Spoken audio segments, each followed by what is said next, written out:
Good morning, everybody. Welcome to Real Talk with Tinamarie. Your host, Tinamarie. Anyway, guys, I wanted to talk to you about work. You know, any of y'all had a job that you enjoyed a lot, like when you first got it, and then all of a sudden, like, you hate it. You just hate it. Like, all the stuff that you were told when you first got hired, like you found out wasn't nothing but a lie. Kind of the people you work with, some you get along with, some you can't stand, some you can tolerate. Lord, do I have a lot that I can't stand. I mean, some won't shut up. Like, just, there's so many people out there with so many different personalities, it's wild. But, like, you got people that just constantly talk, like non-stop talk, and they don't talk about nothing important. They talk about themselves all the time. To me, that's a selfish person. They don't know nothing but themselves, never had a real problem in their life, nothing their mommy and daddy couldn't fix. Unless for certain, you have some of them that just doesn't have mommy and daddy issues, and then you just have ones that have issues. Now, work, everything runs together with your life, work, addiction, kids, husband, you name it, it runs with it. Okay, so you admit you have an addiction, you admit you have things. How do you cope with it at your job? A lot of people are functioning addicts and can hide these things, to where people doesn't start to realize or start seeing your game. But then others, they held up a Prosova for so long, or Prosobi for so long, and then now, their skirt's showing, or their slip is showing, whatever you want to say. I have, my fiance is an alcoholic. He'll tell you he's an alcoholic. He drinks beer. He doesn't drink to get drunk. He drinks because he likes the taste. He's been drinking since he was like 15. Hey, we've all had our problems. We've all had our addictions. We've all had our habits we pick up. His just happened to be alcohol. But how many alcoholics out there, when you get to where you can't have a drink, how do you react? What are your behaviors? Well, a lot that I've seen, because I grew up around alcoholism and I live with one every day. They don't speak. They don't talk. They're quiet. Like, you have to engage to them because they don't engage back at you. So when you have somebody that is an alcoholic, and they're steady rambling and talking and talking and talking. But then again, these are kids, that haven't lived even, I have 20 years up on them. So, like, they haven't even really experienced life yet.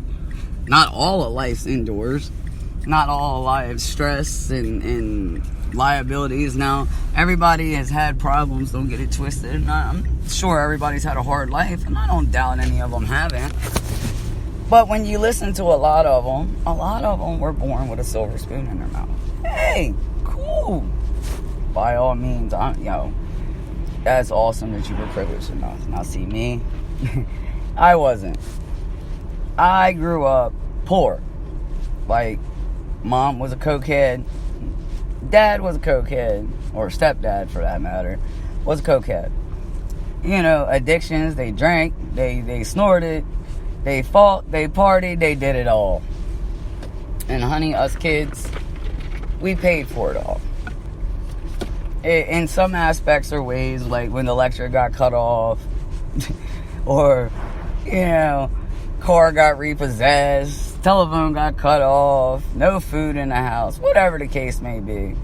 But my family did, my mom and stepdad, they always did bring it together around holidays. I don't know how they done it. We could be broke all year round, but around holidays and Christmas, it was like we were rich as can be. And not just, with gifts and stuff, but with the love that they shared in the house as well. You know, I did grow up with love. I just grew up poor. You know, we didn't have much. What we did have, you know, we was grateful. Not like, you know, what I did for my son, or, you know, what probably others have done for their kids in this, you know, realm and aspect, because you always want the best for your kids. You know, that's why you bust your ass to work. But how do you work with these issues and these problems? Because they do start to come up, and they do start to affect your ability to do things, and your way around people, and the way you socialize, and the way you work around, to where some people start to not like you because you're starting to show your true colors. And they might not jump on the concept that you have a problem, but there are others out there that can see it, and those are the ones that probably have been there and done that. You know, and it's hard. So how do you go to these kids and talk to them? Like, how do you approach them? How do you tell them that you've been there and you've done that, and you know that what they're up to and what they're doing, and that maybe they need to slow it down because it's really showing, without being rude? How do you do that? Because, like, they're gonna look at you and be like, mind your business, you know?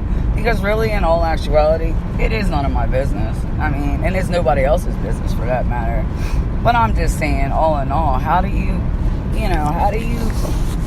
break it down to that person that, listen, man, you really, you know, problem's starting to show. And it might not be showing to others, but I see it, you know? And if you're having a problem, you know, do you want to talk? But what if they don't have a problem? What if they see they don't have a problem? And you just let them go and do what they do and let them fall flat on their face? You know, that's the question. But in work, you know, these are the people you surround yourself with, and, you know, these are the people that you spend 8 hours with a day. The majority of your time is spent with these people at work. So where's the relationship built from work? And you separate your work from home, of course. So what do you do in these situations? You know, as a manager, you would probably sit them down, talk to them. Would you fire them? Would you write them up? Or would you just talk to them as a friend and show them that you care because, A, you've been there and done that and you have 20 years up on them? Or B, just let them fall flat on their face and see what they do? You know, these are questions I don't know, was wanting to ask. Because, you know, there are situations and there are deals and there are problems and, you know, people and stuff that you see every day. And like I said, you build a relationship with these people because you spend 8 hours with these people a day. You learn about these people. And if you're a person like me, you observe people and get to know people inside and out, because like I said in my other podcast, I am an action person. I'm not a words person. I like action. I see action. It shows me more. It tells me more. So I'm always from the show me type state instead of the tell me type state. You feel me? But it's early, guys, and I'm gonna end this out now because it's getting to be about that time. But appreciate y'all listening. I'll chime in again. Until later, thanks for talking. Thanks for listening. And this is Real Talk with Tinamarie, and I'm out.